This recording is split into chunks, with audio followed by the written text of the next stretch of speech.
Esta es la clase 6 de Análisis y Diseño Orientado a Objetos de la cátedra de UNTREF. El tema del encuentro de hoy es arquitectura de software.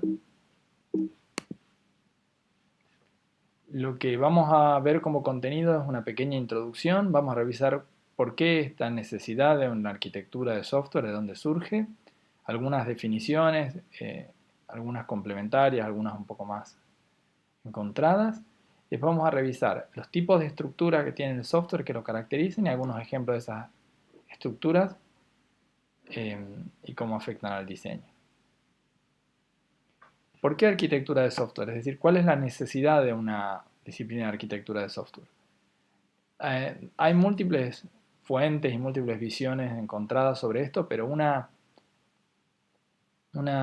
lista que nos parece interesante es, por un lado, en general, alrededor de la década de los 90 se hizo muy significativo o se sintió mucho en la comunidad el tamaño creciente de los sistemas. Hay un paper de yo en la bibliografía que es muy interesante de patrones históricos de la ingeniería de software y uno de ellos es el tamaño creciente de las abstracciones para responder al tamaño creciente de los sistemas.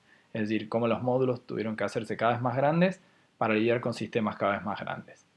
El otro aspecto significativo es la creciente distribución, es decir, la aparición de Internet en la primera parte de la década de los 90, pero más allá de eso, a partir de eso, una expansión muy grande de las oportunidades y de las necesidades, consecuentemente, de distribución.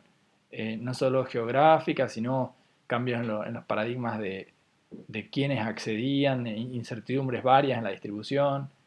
Pasamos de sistemas distribuidos con 4 usuarios a números indefinidos de usuarios e inciertos de la mano de Internet.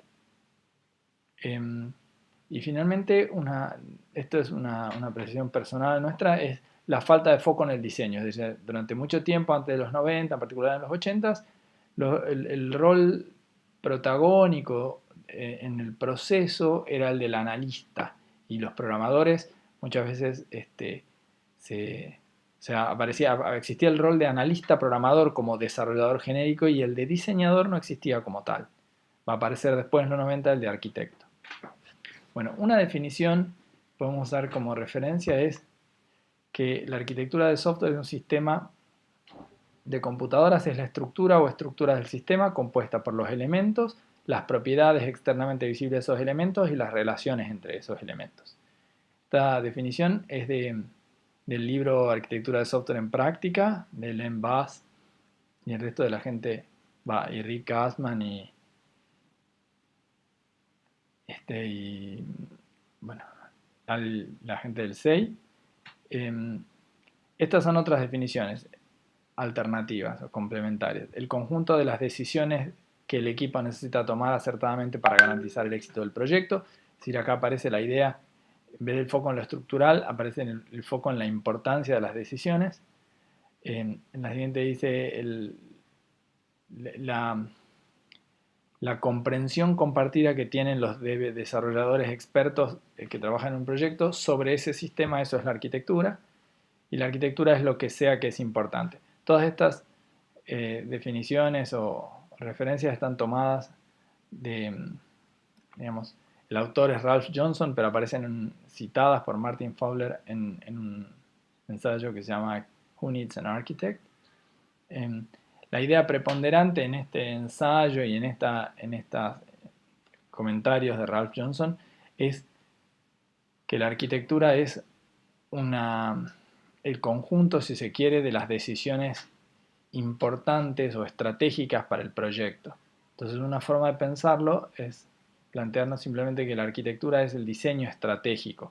Pueden ser cosas muy puntuales que son necesarias o puede ser una definición de alto nivel. Pueden ser decisiones de tecnología o pueden ser decisiones de forma de una estructura, de separación de incumbencias.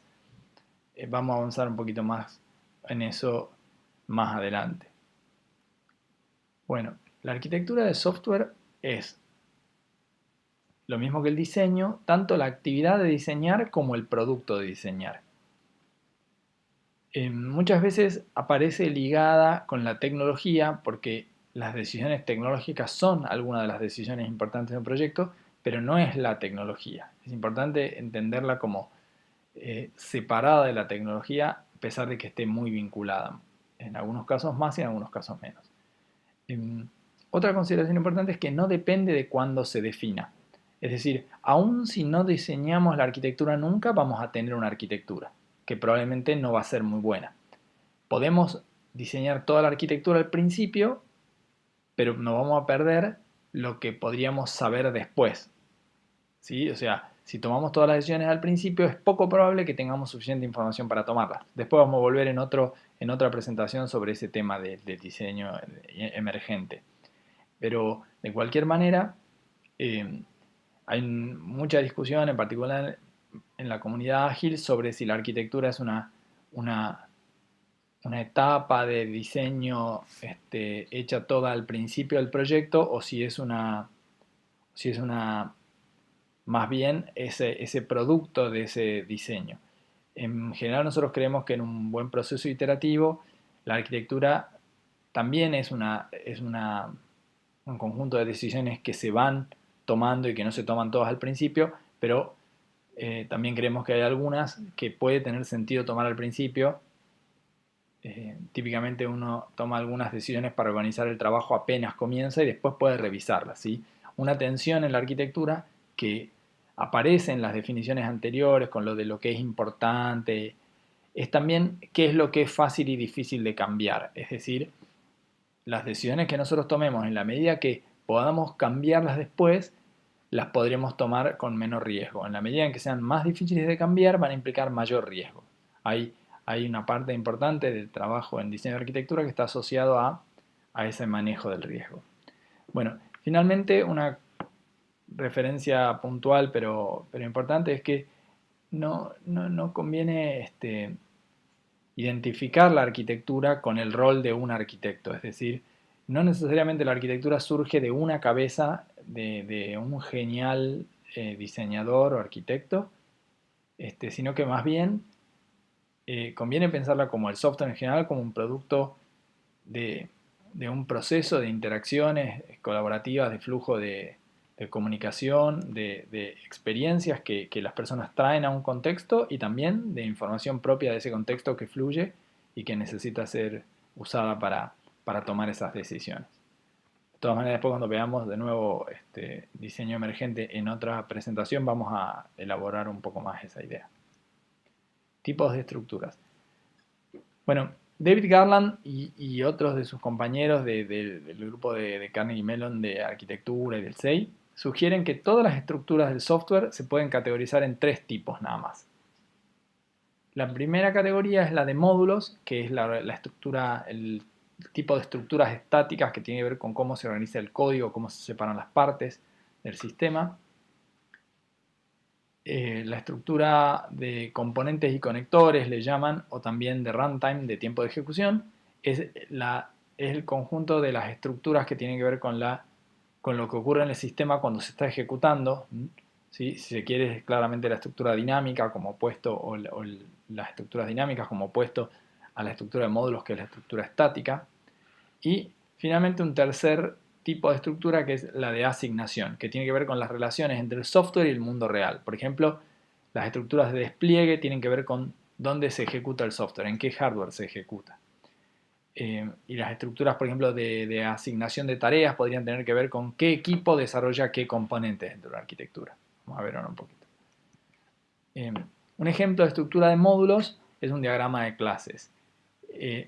Ese diagrama de clases muestra una estructura estática de diseño de una serie de decisiones que tomaron los diseñadores, los desarrolladores, de cómo separar ciertas responsabilidades, y esa estructura es estática. Es decir, la forma que tome en tiempo de ejecución va a depender de cómo se creen objetos y cómo esos objetos invoquen métodos unos de otros.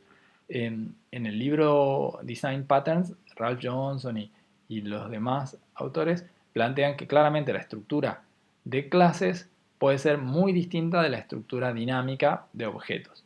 Y este es el ejemplo que mostramos acá, de alguna manera. Esta es una estructura de flujo, es una estructura dinámica. Esta estructura usa un diagrama de componentes. Esto es un tema de notación, tampoco es no es lo importante acá, es decir, la forma en que representemos esta estructura es independiente de la estructura misma. Pero en este caso usamos un diagrama de componentes y lo que se muestra es un flujo, es decir, un pedido de un agente de reservaciones a una interfaz de usuario de reservación que a su vez le pide a un servicio de reservaciones que seleccione un cuarto.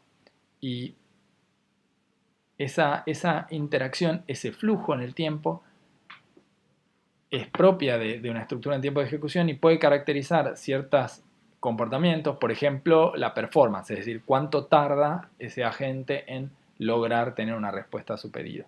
¿Sí?